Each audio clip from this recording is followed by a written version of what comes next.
প্ৰাঞ্জল বিক্ৰমে সমষ্টি ভিত্তিত বিন্যাস আগবঢ়াব অসম গণ পৰিষদৰ বিজেপিৰ মিত্ৰতাৰ। বিক্ৰম দেৰগাঁও, বোকাখাট, চাবুৱা, কলিয়াবৰ, গুৱাহাটী, পশ্চিম টিয়ক, বঙাইগাঁও, তেজপুৰ আৰু আমগুৰি এইকেইটা 9টা সমষ্টি অসম গণ পৰিষদৰ দখলত আছিলে, কিন্তু সমষ্টিৰ পুনৰ নিৰ্ধাৰণৰ পিছত সমষ্টিবোৰৰ সীমা সলনি হৈছে। 25খন আসনত প্ৰতিদ্বন্দ্বিতা আগবঢ়াইছিল অসম গণ পৰিষদে 2021ত, 4খন বন্ধুত্বমূলক, তাৰে 9খনত জয়ী হৈছিল। ভোটৰ পাৰ্চেণ্টেজ 8%। কি ক'ব, এইবাৰ অসম গণ পৰিষদ কোনকেইটা সমষ্টিত সক্ৰিয় হৈছে?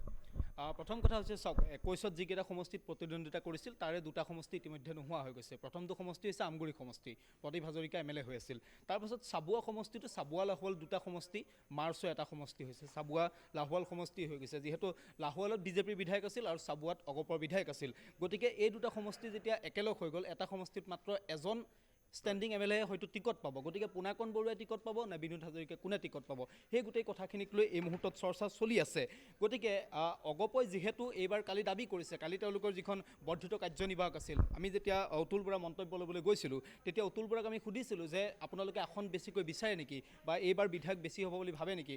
অতুল বৰাই কিন্তু না বুলি কোৱা নাই, নহয় বুলি কোৱা নাই। অতুল বৰাই সেই কথাখিনি ভাবি আছে বা অগপৰ তৃণমূলৰ যিখিনি কথা কেইবাখনো জিলাৰ, আমি বিশ্বনাথৰ কথা আপুনি কেইটামান মুহূৰ্তৰ পূৰ্বে কৈছে, বিশ্বনাথত ইতিমধ্যে টিকট বিচাৰিছে যে প্ৰবীণ হাজৰিকাক টিকট লাগিবই, সমষ্টি এৰি নিদিয়ে, বিজেপিক এইবাৰ এৰি নিদিয়ে, এনেকুৱা ধৰণৰ কথাখিনি এই মুহূৰ্তত আহিছে।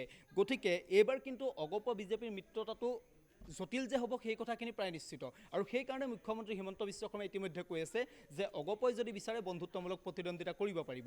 21তো 4টা সমষ্টিত বন্ধুত্বমূলক প্ৰতিদ্বন্দ্বিতা কৰিছিল, কিন্তু এইবাৰ বন্ধুত্বমূলক প্ৰতিদ্বন্দ্বিতাৰ সমষ্টিৰ বাবে কোনকেইটা সমষ্টি যাব পাৰে মই তাৰ এটা ইংগিত আপোনাক দি দিছোঁ।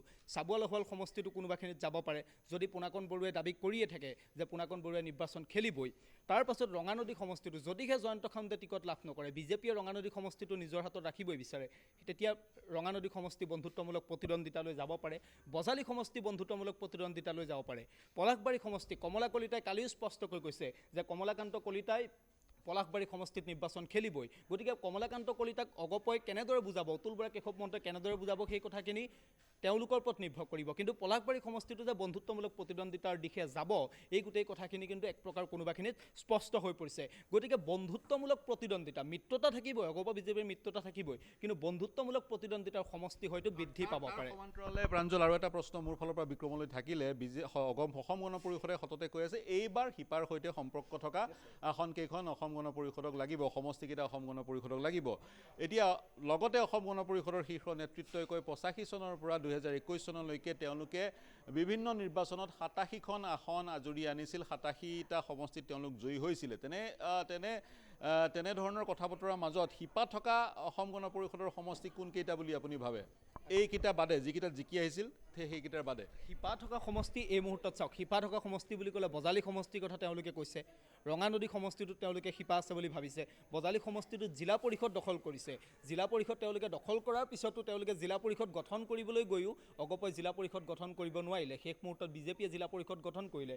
গতিকে পলাশবাৰী সমষ্টিত তেওঁলোকে শিপা আছে বুলি ভাবে। শিপাৰ সন্ধানত তেওঁলোকৰ যিটো অভিযান আৰম্ভ কৰিছিল, তেওঁলোকে উত্তৰ অসমৰ কেইবাটাও সমষ্টি, মধ্য অসমৰ কেইবাটাও সমষ্টি, নামনি অসমৰ কেইবাটাও সমষ্টি, উজনি অসমৰ কেইবাটাও সমষ্টিত তেওঁলোকে শিপা আছে বুলি ভাবিছে।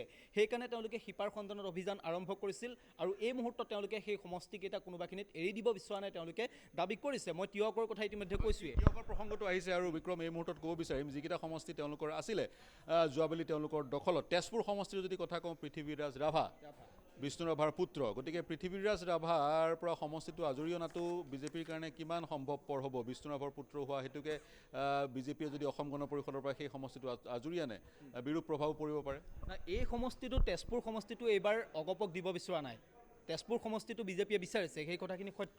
তেজপুৰ সমষ্টি বিজেপিয়ে বিচাৰিছে, কিন্তু শেষ মুহূৰ্তত হয়তো বিষ্ণু ৰাভাৰ পুত্ৰ হোৱাৰ বাবে পৃথিৱীৰাজ ৰাভাই কিন্তু শেষ মুহূৰ্তত তেজপুৰ সমষ্টিত পুনৰবাৰ টিকট লাভ কৰিব পাৰে। টিয়কৰ কথা আপুনি কৈ আছিল, টিয়কৰ ৰেণুপমা ৰাজখোৱা তেওঁ অসুস্থ। টিয়ক সমষ্টিটো বিজেপিয়ে বিচাৰি আছে। টিয়কত সমষ্টি পুনৰ নিৰ্ধাৰণৰ পিছত বহুখিনি জনবিন্যাসৰ পৰিৱৰ্তন হৈছে।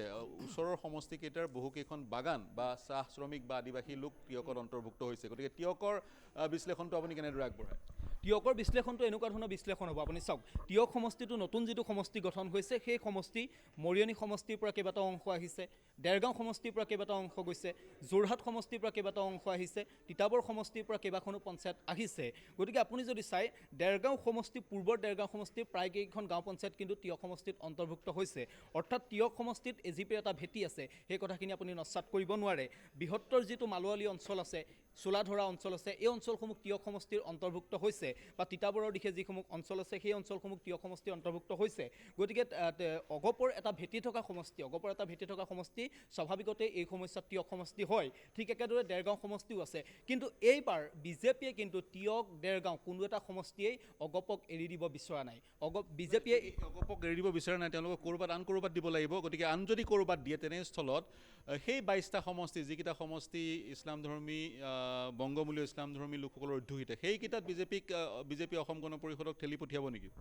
চাওক, প্ৰথম কথা হ'ল, অসম গণ পৰিষদৰ বাবে সংখ্যালঘু সমষ্টি কেইবাটাও থাকিবই, সেইটো একেবাৰে সত্য কথা। কাৰণ অসম গণ পৰিষদৰ সংখ্যালঘু সমষ্টিত এটা ভেটি আছে, সেই কথাখিনি আপুনি নুই কৰিব নোৱাৰে। এতিয়া সংখ্যালঘু সমষ্টি অগপই ক'ত পাব পাৰে? বীৰসিং জৰুৱা সমষ্টি কেনেবাকৈ অগপই লাভ কৰিব পাৰে? বিলাসীপাৰা সমষ্টিটো অগপই লাভ কৰিবনে বিজেপিয়ে লাভ কৰিব? সেই সমষ্টিটোত কিন্তু অগপ বিজেপি মিত্ৰজোঁটৰ প্ৰাৰ্থী জয়ী হোৱাৰ পূৰ্ণ সম্ভাৱনা আছে। গতিকে সেই সমষ্টিটো কোনে লাভ কৰে আকৰ্ষণীয় হ'ব। চেঙা সমষ্টি অগপই লাভ কৰিব পাৰে। চেঙাত অগপৰ বিধায়কো আছিল এটা সময়ত। তাৰপাছত জলেশ্বৰ সমষ্টিটো লাভ কৰিব পাৰে। আৰু এইফালে বৰাকত আপুনি সোণাই সমষ্টিৰ যুঁজখন আকৰ্ষণীয় হ'ব। সোণাই সমষ্টিত কৰিমুদ্দিন বৰভূঞা চৰ্চা চলি আছে যে অগপত যোগদান কৰিব। কিন্তু শেষ মুহূৰ্তত এতিয়া খবৰ হৈছে যে কৰিমুদ্দিন বৰভূঞাৰ বাবে অগপৰ দুৱাৰ এক প্ৰকাৰ বন্ধ হৈছে। কৰিমুদ্দিন বৰভূঞাক লৈ অসন্তুষ্টি দলত বৃদ্ধি পাইছে, যাৰ ফলত অগপৰ কেন্দ্ৰীয় নেতৃত্বই গ্ৰীণ ছিগনেল দিছে আয়েছা চুলতানা নামৰ এগৰাকী প্ৰাৰ্থিত্ব প্ৰত্যাশীক।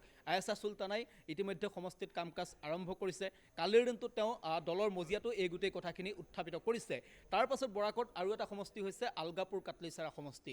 এই সমষ্টিটোক লৈ সকলোৰে মাজত টনা আজোৰা চলি আছে। গতিকে অগপই সেই সমষ্টিটো নিজৰ হাতলৈ আনিবলৈ স্বাভাৱিকতেই চেষ্টা কৰিব পাৰে। নিশ্চয়।